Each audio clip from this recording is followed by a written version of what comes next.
What's up, everybody? I'm Ryan Telgenik from GamesRadar.com, and in this week's Top 7 show, we're talking about villains. Now, not just any villains. Specifically, we're talking about villains that started off as good guys, and they were okay, but then became the bad guys and were amazing. So, without any further hesitation, let's jump into our number 7.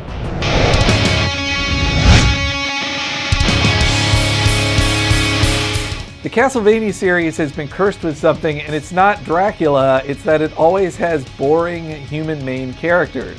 The Belmonts are a very boring clan of dudes. They just exist to whip vampires, and that's fine, that's an important job that needs to be done, but it doesn't make them interesting. So Gabriel Belmont is a pretty clear case of good is boring.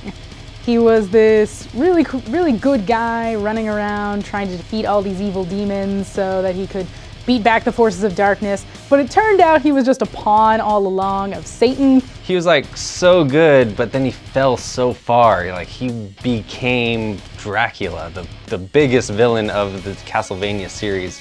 And you know, he just went from being this holy dude to sucking people's blood. Yeah, he's conflicted, blah, blah, blah, trying to avenge his wife. I don't really care about that.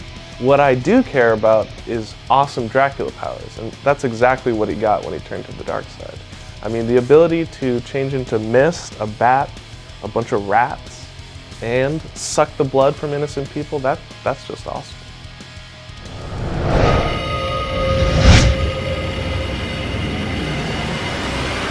When I looked at Kazuya Mishima the first time in Tekken, I thought, great, another bland Ryu-alike who just has white pants and red gloves and is gonna punch the bad guy. Cool. You know, at the age of 10, his dad throws him off a cliff because he's too weak, which, I mean, come on, he's 10 years old. Surely he can't really win a fight against a grown human. And then later his dad again throws him off a cliff, but this time into the mouth of an already erupted volcano. Then you find out, oh, he was possessed by the devil the whole time. He sold his soul to the devil to be strong enough to beat up his dad. So in a lot of games, selling your soul to the devil would have been an easy out to be like, oh, when we bring him back, he won't be bad. But no, he's still evil when he comes back. He's like, oh no, I haven't rejected the devil. I have embraced him and now control the devil. It's cool how he went from a pretty bland, boring, regular old fighting game protagonist to someone who's really intimidating, and just by looking at him, you know you don't want to fight this guy.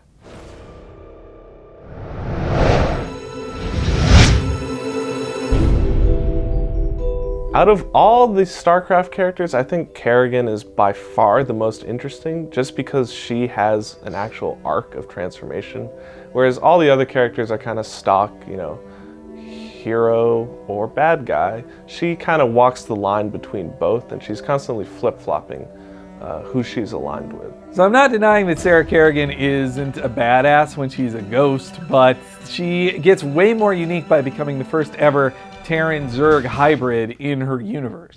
Then eventually becomes the Queen of Blades, who is an awesome character because she not only looks badass, but can control the Zerg in its entirety and use it to, further whatever motives she has. And so she becomes this really interesting character that has a massive power behind her, and she's just way more interesting as that, as opposed to a character with some neat psychic moves. She just becomes this crazy evil person. Then she, reverts back to human, then goes back and does it again because it's so cool. Kerrigan is so cool, she became the star of the only expansion to StarCraft, Brood War, which reveals the twist of her transformation on the cover of the game, which, spoilers, guys.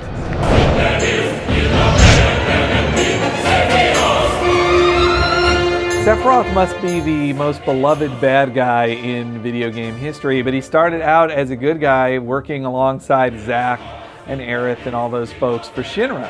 Admittedly, Sephiroth was pretty awesome back when he was a good guy, more like super soldier that just happened to be working for the right side. But when he becomes a bad guy, that's when he goes like biblical. Sephiroth, was at one time a good guy, in the sense that he wasn't trying to murder everybody on the entire planet. He was the most notable veteran member of Soldier. Was a badass fighter with a really cool, huge-ass sword. we all know Sephiroth is a really cool character that likes to burn down the entire village of Nibelheim and murder everybody there and do all these really intense things, and then the fights against him are also really awesome. So he's a fantastic villain character, way more interesting than his boring good guy counterpart.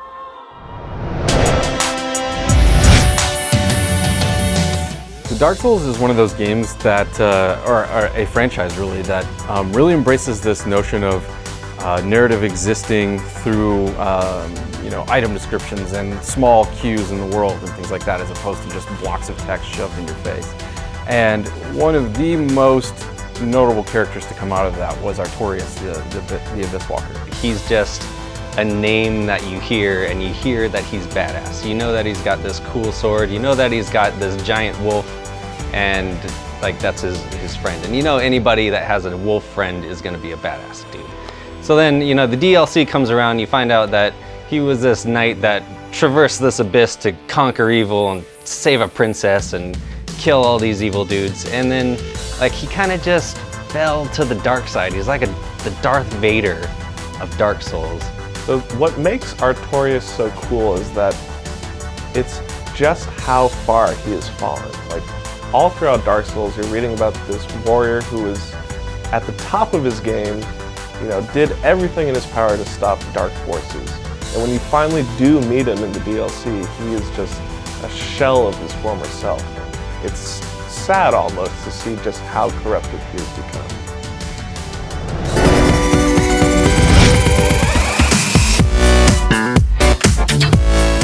Initially Wheatley, when he's introduced, is just this really goofy, floating character that his intentions are very nice. He wants to help Chell and by extension GLaDOS kind of get out of this testing chamber, get out of this facility and just move on with their lives.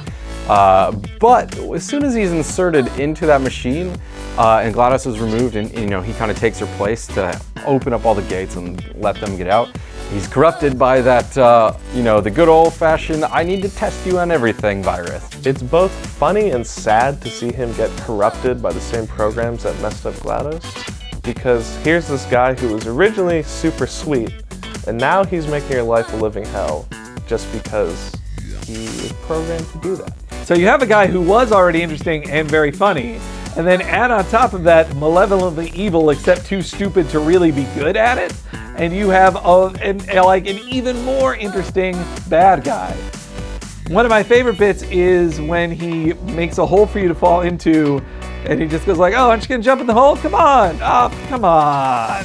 Like, Stephen Merchant should get a lot of credit for making Wheatley so very interesting when the character is just an eye that moves around and has lids that can close and stuff like that. It doesn't give you a lot of room for expression, so Merchant has to put so much into the line.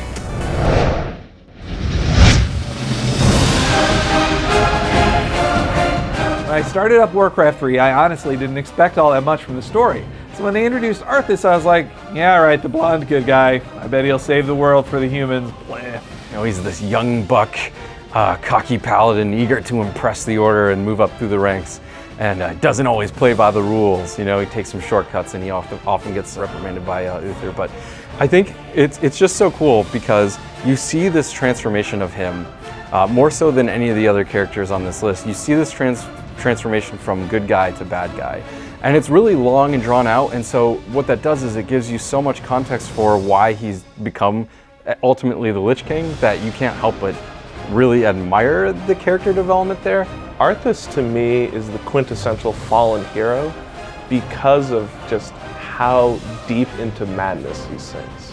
With each scene in his story, Arthas makes another mistake or another compromise, and he just, in his hubris, seems to think that he can save the world all on his own. He can grab the evil sword and be fine. He can put on the armor and he'll still be able to control the Lich but still be a dude. It doesn't matter, but it does. And he just sits there on his frozen throne just looking like a badass with Frostmourne. Yeah, you don't get cooler than Arthas as the Lich King. So that's it for this week's top 7 of video game characters that were better villains than they were heroes. But we want to know, who do you think belongs on this list? Is there a certain character maybe we overlooked? Let us know in the comments, and whichever one gets the most likes, we'll include as a shout out in next week's episode. But if you liked the video, please subscribe, give us some feedback, and check us out at gamesradar.com, and we'll be back every week with a new episode.